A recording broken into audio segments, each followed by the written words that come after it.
Nous sommes sur l'avenue, aux abords de l'avenue Jean-Paul Sartre, dans le 13e arrondissement. Et bien, aujourd'hui, enfin, après 2 ans de lutte, je dirais, le campement, ce qui était un campement et qui était devenu une véritable jungle, eh bien, est démantelé par les services de police, les services de la municipalité. Un campement, bien sûr, occupé par des individus issus de la communauté rom. Quelle part avez-vous joué dans le démantèlement de ce camp ?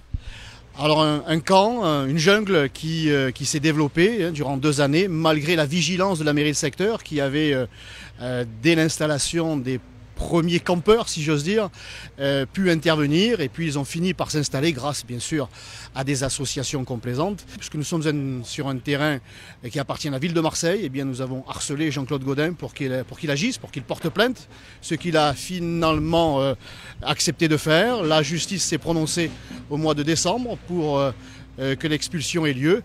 Et enfin, aujourd'hui, eh bien, cette expulsion est effective pour le plus grand soulagement des habitants de la Rose, de la cité de Frévalon et des Olives.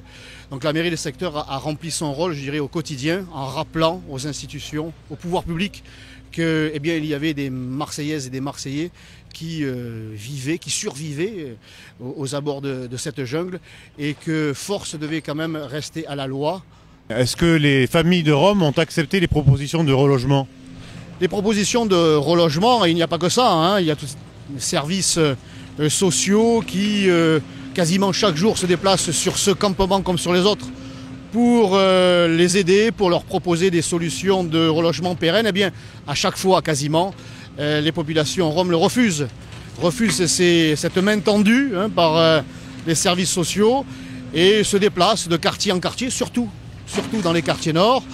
C'est le résultat de la politique laxiste en matière d'immigration, le résultat de l'espace Schengen qui veut qu'il n'y ait plus de frontières, et que dans notre pays en particulier, et à Marseille surtout, eh bien on accueille toute la misère du monde.